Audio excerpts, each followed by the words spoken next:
Hey, everybody, welcome to this week's Fateless Podcast episode. Going to be a fun one. Joining me is two members of the Fateless team. We have got Paul up top, and then a special guest for this episode in Nico, who is kind of a little bit newish here to the Fateless team in some capacity. I'll let you go ahead and talk about your journey and kind of what's going on with you and introduce yourself. All right. Okay. So my name is Nicholas, and I've been working as a 3D character artist at Fateless for 5-6 months already, I think, something like that. I started out as an intern, and now I'm working full time. Very nice. And that's what I kind of meant about new-ish, is kind of moving from intern to more of a full-time capacity. And it's been a blast working with you. We're excited to have you. You want to just really quick give people like a 30-second rundown on kind of your gaming sphere identity, like what are some of the games and genres you enjoy the most, and kind of your come up in the gaming. Okay. All right. So where do I start? I think I started playing emulators. So Nintendo 64 emulators at a very young age. A lot of those games. Then around 2005, I started playing more competitive games, online multiplayer games. I don't think many people are gonna know these two examples, but Gunbound, for those who recognize, who know of that game, and Metin 2, which is my first MMORPG that I've ever played, and one that I played for many years. And since then, I've mainly played MMORPG games. So obviously World of Warcraft, Metin 2, Flive. What do you got? Guild Wars 2. What else? The Lord of the Rings Online. Lord of the Rings Online. I still Perhaps always got to get it in there. Yeah, Paul. I still have to try that one. Well, Paul, actually, do people play that one? Sorry? Do people still play that one? Of course, it's like one of the longest standing Paul games. plays it. He logs in. Yeah. Paul plays it. Yeah. Paul Lifetime subscription. The one player in that. Yeah, it's me and my Hobbit walking through Hobbiton, collecting the pies. That's it. I'm basically holding them upright. By the way, Nico makes me feel old. He talks about how he started playing N64 emulators at a young age. I started playing regular Nintendo at a young age, so there's a little bit of a little bit of a gap there. I'm emulating the games that you used to enjoy. Amazing. That's right. I used to play Sega. You remember the old Segas? You used to put a little tray in. And I remember this. I can't remember what it was. It's like a football game, and I used to love this football game on the Sega. And like sometimes you'll go through this phase, like I remember that game, it was so great, and you find the opportunity to play it again. You think this is the best game ever, right? You play it, and you play that game, and you go, what the hell is this? I thought this, I remember it being so much better than what it is right now. And you play and you're like, I think that was movies that I rewatched as an adult that I thought were so cool when I was a kid. Yeah. But anyway, we're going off on tangents here. We're excited to be joined by Paul and Nico do a lot of those today. We'll do a lot of those. Don't worry. We'll do a lot of those. a lot of tangents. That's right. And these two, I'm not jealous at all, but they were just at Gamescom, having a blast. We've seen all the pictures all over social media. So I'll let you guys kind of cook for a little bit here. Do we have any interesting stories or crazy things that we want to talk about here, representing Fateless at Gamescom? Oh, wow. Well, we too. I should say, Nico obviously has joined the team now full time.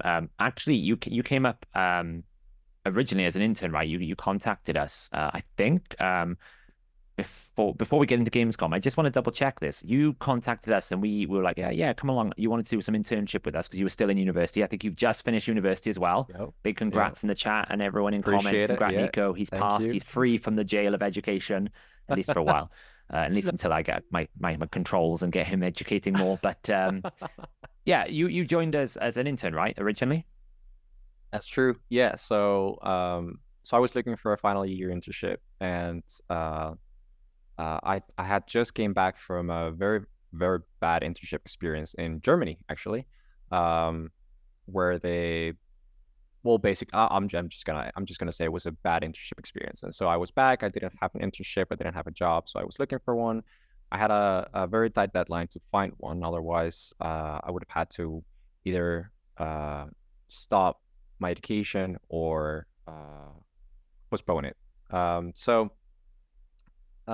Anyways, I had I think it was a month, something like that. I found you guys, Fateless, scrolling through LinkedIn. I sent Simon a message on a Sunday. I think it was a week before the deadline. Basically just saying, "Hey guys, this is what I'm looking for. This is what I got. This is the hell that I'm in. Save me." Yeah, and what you're doing is interesting, and I want to be part of it. And how can I help? And he messaged me back a couple of hours later, saying, we're interested. We want to hear about you, and what you'd like to do for us, and that's how it all started. Yeah. Then you went through quick 3 months of hell. We were terrible too, weren't we? It was abused great. you. We got to do pull-ups all the time. Yeah, all the time. Yeah. So before it was, we didn't even know if I was gonna be able to do my internship, because of course we have this partnership with Magic Media, and it was gonna be a thing where, who's gonna take care of this intern, right? Who's gonna oversee this crazy man? Yeah. Who's going to oversee this young lad? And so it was obviously a little bit of both. The people at Magic Media welcomed me with open arms, and they were great, and Fateless as well, obviously. And so yeah, that's how it all started. I started doing environment art, which was very, very much needed back in the day. No, those 3-4 months back, it was they I believe they had a bunch of character artists, but the development of the 3D environments was not that far along yet. So they really needed someone to help out with that. And so I did. And they kept me in there for 4 months. There you go. Has Simon leaked anything of your work so far? I don't know. He leaks so much, it's hard to keep track of. So anything that someone will see from the Simon Leaks library, that is your work? Damn, I'm now afraid. Can I say, like, oh God, our factions? Everyone knows how many factions have we made. Oh, we haven't leaked them all. You get away with Olympus and Aru. Okay, that's it. And Asgard by this point. That's kind of out there now. And everyone knows Odin's coming. Yeah, Kujiki. Yeah. So for Kujiki as well. Yeah. Probably get into realms. This is kind of a risk now. Are you like baiting me into become a leaker here? I'm letting Paul fall on the sword. I'm staying quiet. It's probably wise. So there's for sure a couple of assets that you'll see that I've made for both Kujiki and for Asgard. And you're going to see those. A couple of those are going to be in the character selection screen, or the character index screen.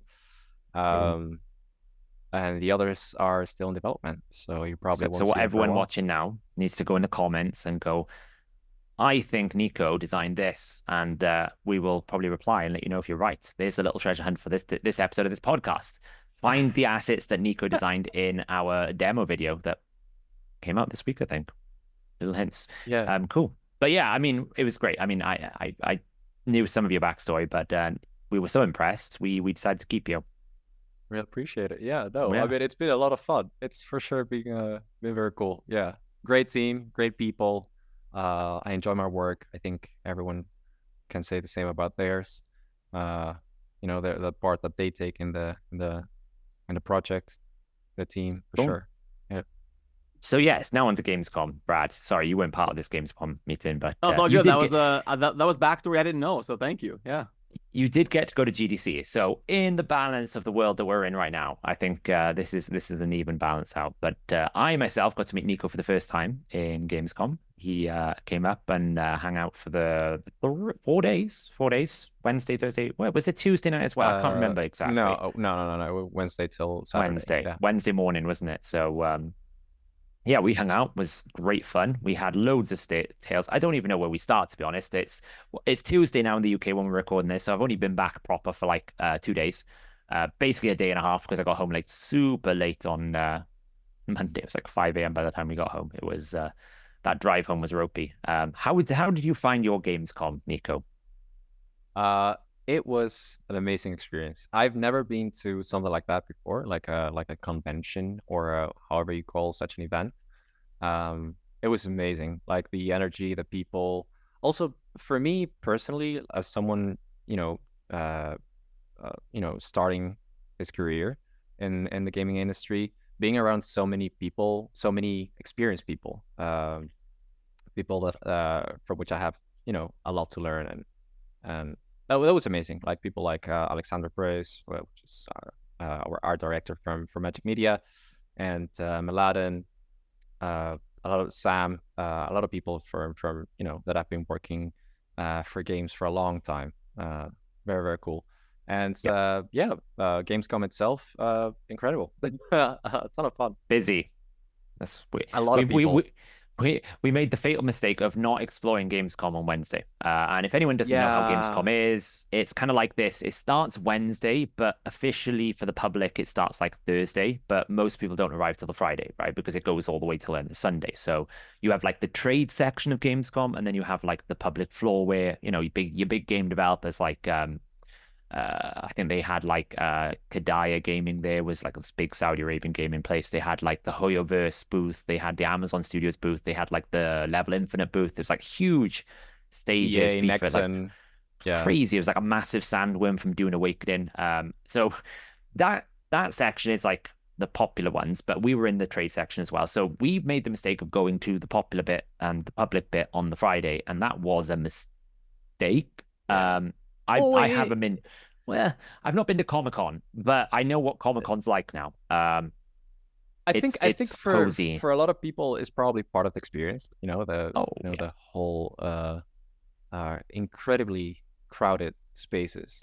I think that is for a lot of people part of the experience. But I don't know. It's like you hug a Wookiee. That's what I've learned. I hugged many a Wookiee. Yeah. That is one thing though that I think it's a shame that we didn't have enough time or took the time to actually explore the commercial fair, because we were so focused about the presentation of the game. We had responsibilities. Yeah, of course. Yeah, but it was great because obviously we were set up over there, so we got all access past the little areas, and we had a little chill out zone when it was getting a bit crazy over in the merchandise area, and there was so many cosplays and so many people walking around and like trying to find and figure out. I mean, these merchandise areas were 2 halls of it, and it just was packed. It was crazy. I've never seen anything like it. Like, I've only ever been to TwitchCon, and I would attribute it to being like twice as big as TwitchCon, easily twice as big as TwitchCon in both America and Europe. It was crazy fun. But we were there for Wednesday, Thursday, Friday. That's when we were on the floor, and then sort of Saturday, Sunday we had a bit more exploration around Cologne. Which is where Gamescom is in. And we did have some fun times, didn't we? Didn't we, Nico? It was okay. So where do you want to start? Where are we going to start? Bugs? Should we start with bugs? I mean, so do we want to start with that? I have a question first. Go on then. I'm trying to think as a viewer watching this what question I would have, which is kind of the same because I wasn't there like you guys. So something I would be curious if I was watching this video is, you got to see kind of people's reaction who don't know about the Fateless project beforehand. What were like the positives and negatives? Like what were the main takeaways that people were observing being there and seeing the Godforge environment and some of the trailers and the music? What were some of the reactions you guys were getting? Yeah, I mean, the big thing I was going to say is we had like a massive, like Magic Media booth had like this massive picture of Ramses and Brynhild, who are in our hero, and the amount of people that were walking past the booth going, "Oh, I was a bit curious, what's this?" And also we had like the little the little pretty big models. If anyone hasn't seen before, one of our directors, I think on the board of directors or on the board that we have, and one of our big funders owns a massive vault of Warhammer models and knows all the great artists, and it's a real great asset for us because they were able to make an actual sculpture of Ramses. The number of people that attracted to the booth, they were like, "This is good, this is cool," and you see literally people would walk kind of to the corner and they get a glance of the side eye and they kind of go, what's going on here? And then you got them basically. So that was what I was noticing. Yep. For me, one of the main things was for most people, for me as well, because this was the first time that I actually got to see the game on a device, the like, let's say, finalized how final product could look like, right? It's a demo, but it's the first time that I and many people got to see that in person, and most people were like blown away by how the game looks, because it looks very different than very different, just different than how it looks on your computer, and on the videos that we show. This game is optimized and made for mobile devices as of now. So that is where you're gonna get the best experience, and it really shows. It looks amazing. I was blown away. I was like, there's no way that we made this. I was so excited. We made this. It's funny for me. It's funny for me because like by the time we derived it, I've spent so much time on the actual like debug mode and helping to try and bug fix and make sure the demo's like at this point I'm like, I've seen this game so many times. I don't know if I can watch Herc smash something up anymore. I need a break from watching Herc go crazy. But it was cool that people were picking up. They go, oh, this is kind of cool. And we did have someone manage to find a bug. Don't ask me how. He was going crazy and tapping things and made the screen explode. Harry, actually, our UI designer, I think he managed to break something. Well, if he did, he didn't tell me, thankfully. But no, it was some random person. I say random person. Someone was watching, came along, and I forget the name because I met so many people. I'm terrible with names. And I think the impression was because the environment is destroyed. If you haven't seen the demo, like the environment destroys. And he thought he could tap to destroy the environment. So he was casting Zeus Ultimate and he was powering Zeus's Ultimate a lot. And I was like, what is going on? The game is going crazy. And literally it's like, and then the game just like red exclamation mark, boom. I was like, okay, let's restart that quickly. Don't tap the screen so aggressively. That was a bit. Was there any feedback or concerns or things that people voiced that they didn't like or anything like that come up? I think people are like, I don't know about you, Nico, but a lot of people were almost like, wow, this looks amazing. You're doing a really ambitious game. If this comes off, it's going to be really great. But it was always like that. Well, we're in the trade section. So you've got industry experts and people who are in the trade sectors who have business passes. They're much more interested in the product rather than the game, if that makes sense. So they're much more like, oh, well, see how you get on with this. Are you going to get this through the line? They're kind of questioning whether you can achieve the vision. That was the main feedback that I got. It was like, it's great. Are you actually going to achieve what you want in this game? But most people were blown away by, the visuals, the look, the feel, the fact it was playable. They were like, oh, you've only been doing this for this long? And it's like, we're doing pretty well. Did you get the feeling that people were questioning the scale or the scope of the game, or what we're trying to do? Yeah, the scale, I think, because you got to look at games like this, like Hoyoverse games. They don't really launch with like our caliber of expectation, right? They launch with 30, 40, maybe 50 heroes sometimes. We're launching with like 5 times, 6 times as much as that alongside all these game modes, and also trying to challenge in big boots, like Raid is a big game. And a lot of these other games have huge amounts of investment. So I think they're kind of looking at us as this game looks great. Will you get there? Will you achieve the kind of like, will this translate across all the different things? Which is natural. I mean, we have these questions in design every day. We go in, well, it's great. Are we actually going to be able to achieve this? And somehow we do. We never, this demo was like 3 weeks before Gamescom. We were like, wow, we are miles away. How are we going to get this to work? And we do it as a team. We figure it out. We put the hours in and we get it to deliver. So it's having trust in us. But obviously from the outside perspective, when you get industry experts pass by who, some of them have worked with multiple developers. You also get some people are like, looking for opportunities. A lot of people coming to the booth were looking for publishers and various different things. You get that on the trade side. So, I think my experience was a lot of people were really enjoying and really, like I said, the visuals helped. And I think the visuals were really good. We also I think everyone was blown away by the visuals of the game. Yeah. Sure. Hopefully we can maybe edit and throw up some pictures on the screen while we're talking. Like the Ramses figurine, just so cool.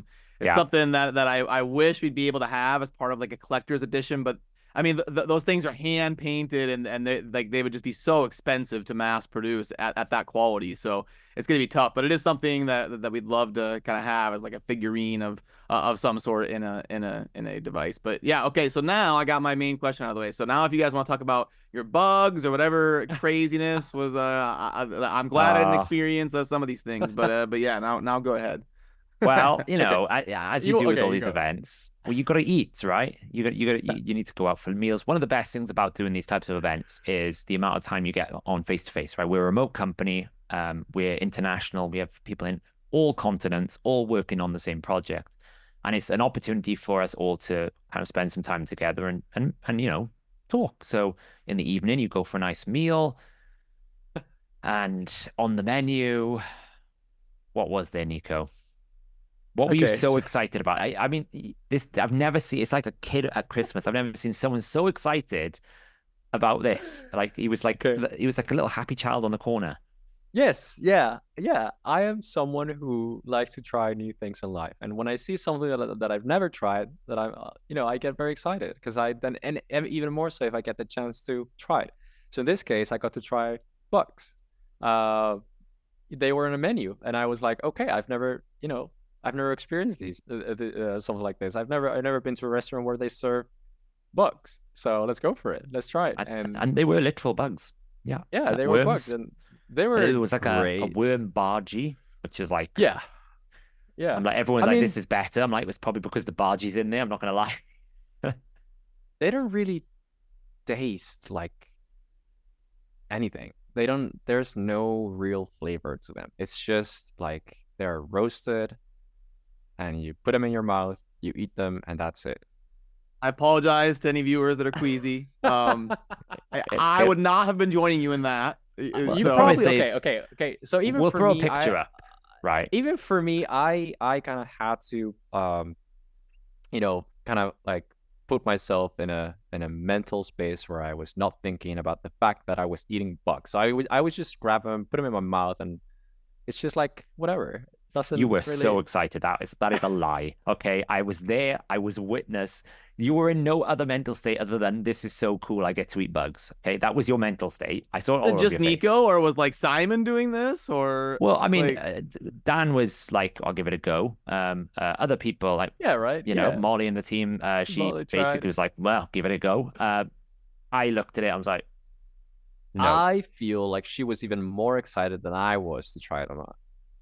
Oh, I don't know. Your excitement levels were high. Okay, maybe I looked more excited, but she went for it. She didn't even think about it. She just grabbed the thing and just ate bugs like that. Yes. Yeah. And the picture, the way they presented it was like a little dipping sauce, a little bit of soy sauce on the left, a bed of leaves with bugs, and then like this bargy looking thing, which I'm guessing was a worm bargy. And everyone's like, oh, the bargy tastes really nice. I'm like, yeah, because you've got like something to go with it. Like, I don't even know what that word means. I don't even know what that is. A bargy. What? A ball of what is what's it? the American version of an bargy? A bargy. And onion bargy. It's like Indian food, right? An onion. Yeah. I don't know. It's like a dumpling looking thing. Do you know what a dumpling is? Yeah. Yeah. Yes, it's a bit like that, but it was with worms. Okay, well, I would have been, off in the corner, observing. The problem is they put it in front of me, and I'm a vegetarian. I'm like, it's looking at me. It's like a. Oh yeah, this was a big conversation as well. Where do you actually draw the line, right? Like, it was a debate. It was a debate. Well, yeah, it was. Yeah, are you allowed to eat bugs, Paul? How's that work? No, not in my philosophy of don't kill animals. That's my philosophy. My thing was, I asked Paul, what if someone came and told you, okay, so plants suffer. They actually scream before dying. They feel those emotions or go through fear. Yes. And this is why Nico is going to become an intern again if he keeps talking like this, because I will starve. And this is the conversation trains that me and Nico had on this trip. The restaurant's great. I mean, I say it had bugs. It was actually a really cool concept. It was like it was like a buffet kind of thing where you went in, you got a bowl, you filled your bowl with like ingredients like you could have meat if you wanted to, meat-free, vegetables, rice, noodles, everything. Gave it to them and they would stir fry it in a sauce. You picked the sauce, you went there, and you could go as many times as you want. It's a really cool concept. But the bugs were a little bit, yes. I mean, it was looking at me. That was the problem. It was like you could see its beady eyes. I'm like, this is uncomfortable. Can you just take it away from me? As much as let's move on from the bugs. Is there any other fun experiences at Gamescom that I missed out on? At Gamescom, just on the trip. Sure. I mean, there was during Gamescom, a group of us, like a couple of like Sham, Arlette, my girlfriend and I went how do you call those things? Not statues. I've been working on statues, models, sculptures, the things that you like, anime figurines, right? Figurines, is that what you call them? Yes. We went figurine hunting. And yes. For a long time, for a couple of hours. And so we got a couple of those. I got a Jiraiya, Naruto, and a Trunks from Dragon Ball. So that was great. And then I think it was the day after that we went to the chocolate factory. It was the day after that we actually got to go to Gamescom. We went to a chocolate museum. Fair. We went to where they make the Lindt chocolate. So if anyone doesn't know Lindt chocolate, it's really, really cool. You go through, you went through a great rainforest and you saw the whole chocolate planting. And then there was a shop, which was the worst thing we could ever go into because I now have 50 euros of chocolate on 31 degrees centigrade that we need to somehow get home, which was fun. We were literally walking through this going, we could get some for our family, but we picked the hottest day. It was by far the hottest day. It was like 31 degrees outside. Yeah. So we were fortunate that they were selling cold bags, like chill bags, like freezer bags. And it's like, it's the best thing ever. Sham was coming downstairs and one of the other people were giving him this like, it was very fancy, like Lindt brown round, like little summer pack. And he was like, this is great. And it was like €8. And the guy was looking at Sham going, you sure you want to pay this for 8 years? And Sham's like, yeah, this is brilliant. I can keep all my chocolate. Amazing. So we did that. That was really fun. That was like our touristy thing. The only thing I would say, getting to Gamescom was a bit life and death. My God. Yeah, I know what you're talking about. Yeah. Yeah. Okay. The Uber drivers are crazy. They're a little bit aggressive. I don't even know. Directions don't happen. You just kind of like got to hope and pray you don't die. It's the only way to describe it. I mean, we nearly got taken out by a bus. I don't know if this was a Gamescom thing or if it's just a daily thing for them. They just drive like that on a daily because it was crazy. Insane, and no exceptions as well. Like every single one of them. Yeah, they would like every day. We almost got run over by a bus. And when I say run over, there was a bridge to the right, and we were going over that bridge if it was any closer to us. Some car just drove in front of us. We almost got taken out by a train. It was honestly, I don't know how we survived, did we? It was borderline. Simon's leg. Yeah, go ahead. Yeah. That Poor guy. Yeah, so what happened to his leg? Well, he was playing football and he twinged his knee. Not the best time to do it. And for some reason, every gate at the airport was about a 20-minute walk. And we had to push him in the wheelchair at one point. It was bad. But they couldn't take the wheelchair all the way because you had to go downstairs so many times. So eventually they ditched it. And literally every time we went to the airport, it was like a 20-minute walk. So if you see one of the talks, because we did record some talks at the Magic Media booth, and you wonder what the funny looking circle is on Simon's knee, that would be the knee brace, because we made him walk about 10,000 steps just to get on a plane, which we did feel kind of bad about. It was... I was really worried because he was really... I mean, you could see that he was It was suffering. not good. He was going through... Yeah, he was in pain.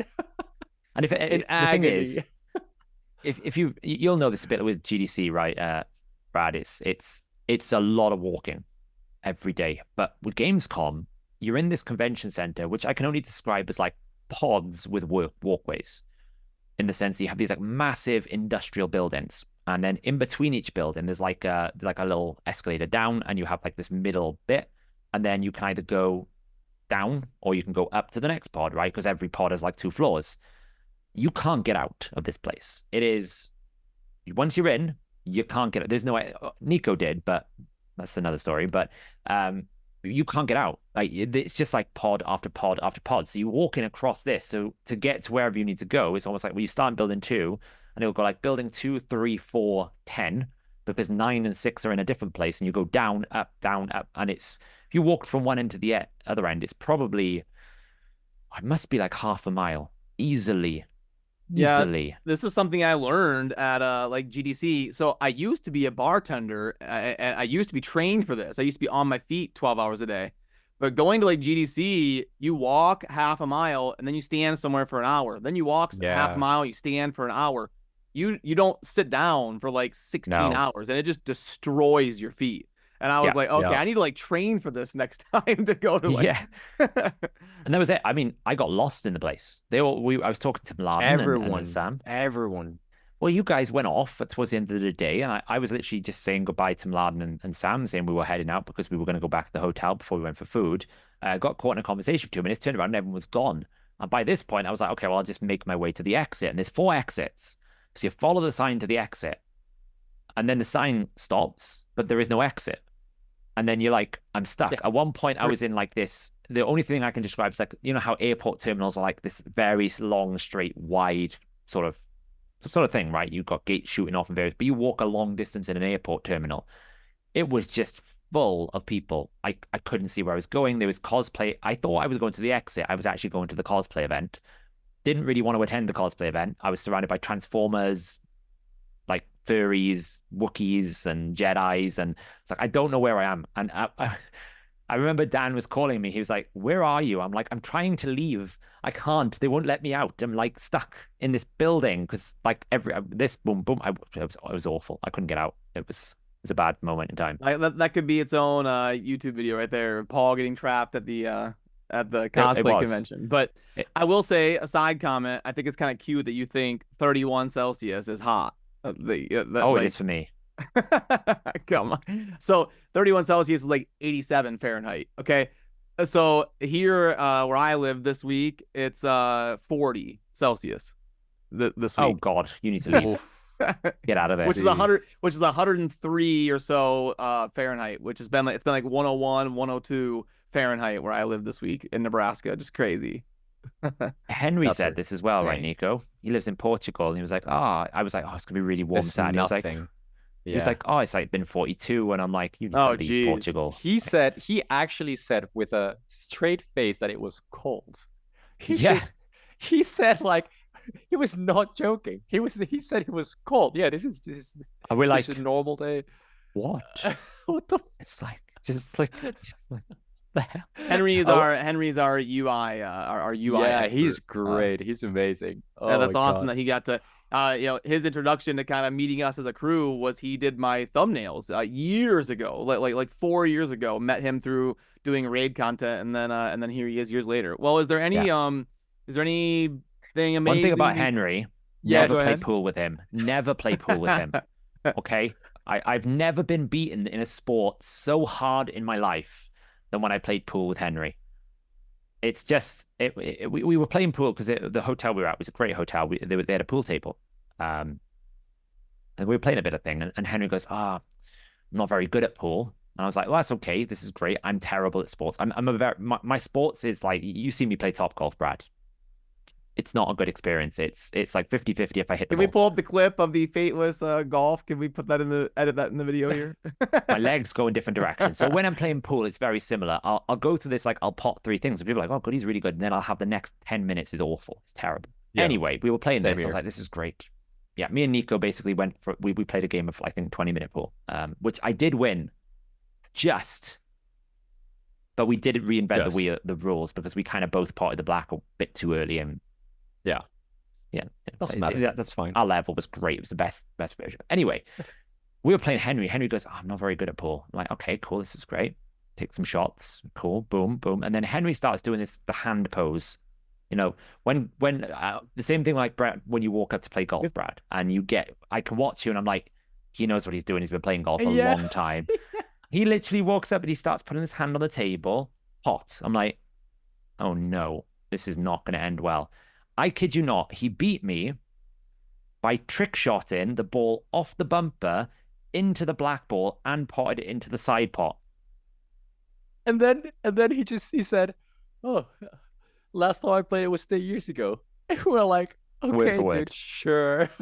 I talked about this in in another podcast episode. I said in all my years of doing like esports gaming and StarCraft and everything, the people to fear are the people who are like, I'm not that good. The people who are trash are the people who like talk shit. They're like, I'm so good. Like those people are horrible. The people that are modest are always insanely good.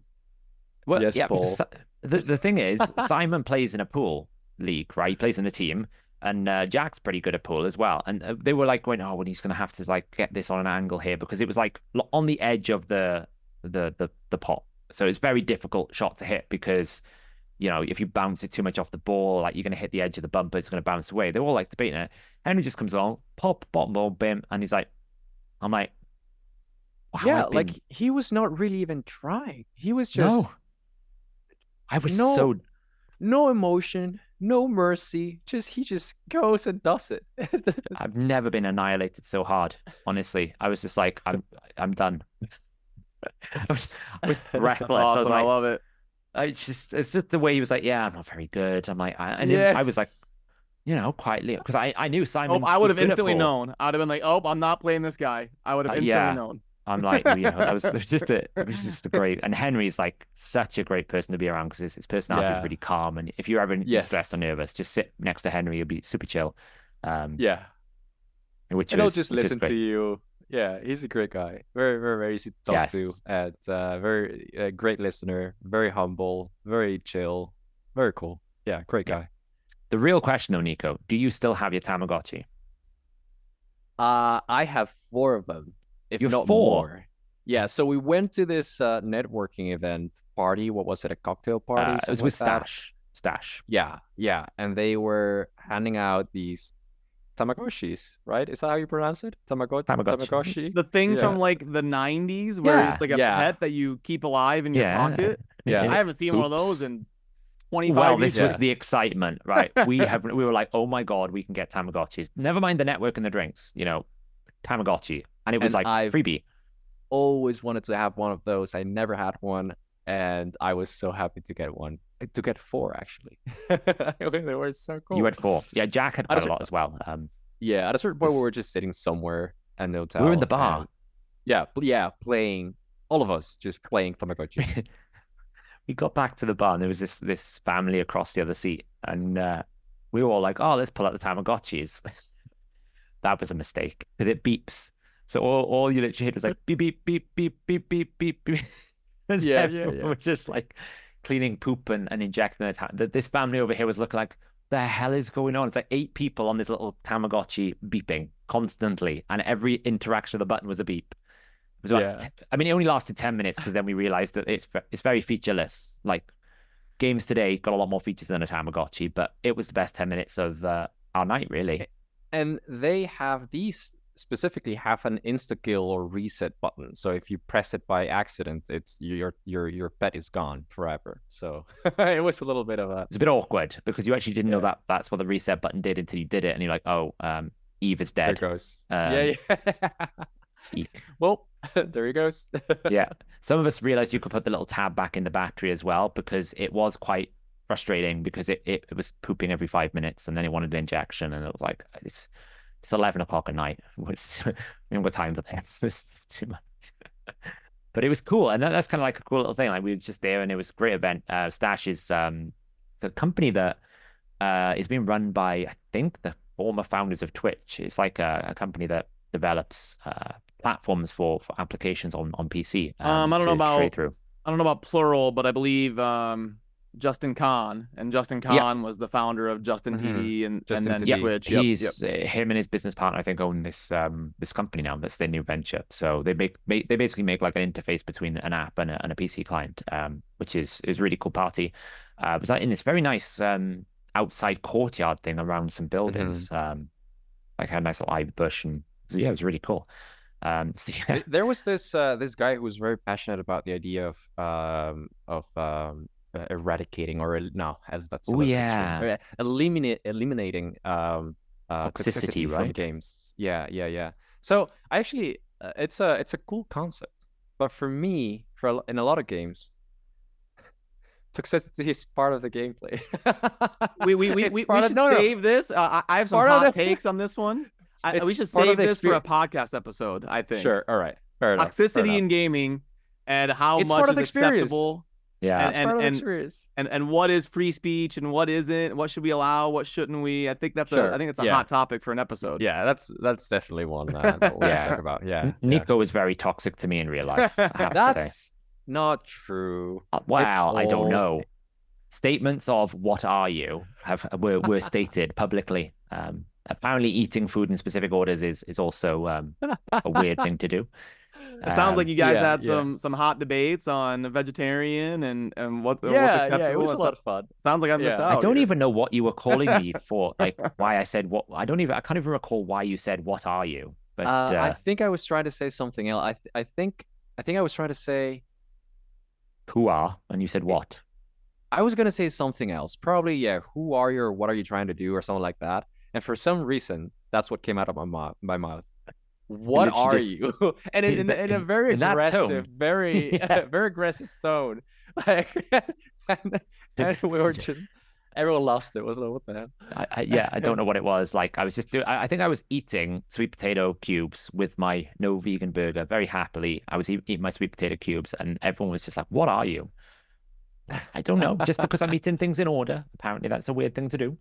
Oh geez. Well, we are quickly approaching the out time, but is there anything that either one of you wanted to make sure you got in and say? Nico looks a little bit excited. I just want to say it was great, amazing meeting the team and meeting you, Paul. You were so much fun. Great guy. Really cool. Yeah, really come on. Yeah. No, it was great. You're great, Paul. You're a lot of fun. Great, easy to talk to. Great, chill guy. Really nice experience. Meeting everyone in real life, in person. We're gonna edit that out. We need to keep Paul level. I didn't pay him to say this. Okay, I didn't pay him to say this. But I would like to echo that sentiment. That I would say the biggest takeaway from this trip for me was the experience that we had. Like, it's the first time I've met some of the Magic Media guys, including Vlad and Sam. There was another Paul, Irish Paul versus Welsh Paul. I met a bunch of really cool people. Even the guys from Cyrex over at Magic Media as well. They were pretty cool to hang with, but also our team as well. It's just awesome to, we spend so many times on these calls, on these videos, that we actually can like be in the same room. It's very rewarding to like bounce up other people's energy and other people's opinions and ideas and sort of histories and lifestyles. And it's really cool to actually have that energy and time. Like, I've come back feeling so much more energized about what we're doing. And it was a real pleasure to hang out with, Henry for a day, because he could only come for a day, but he made time to come over. Nico and Arlette were here for 3 days. Susie, also community manager. It was good to hang out with her again. I have previously met her, but it was good to hang out with her nonetheless. And then obviously I had to put up with Dan. Well, edit that bit out. Honestly, I'm only joking. I love Dan to bits. And poor Simon and Sham, I think they basically did a world tour of Cologne, the amount of trips and meetings they had. But it was good to hang out with everyone. So, but very successful trip. We won't be introducing bugs into the Fateless menu. I will say this right now. That is staying in Germany. No more bugs on the menu. It's not happening. You can keep your bugs. But yeah, it's great.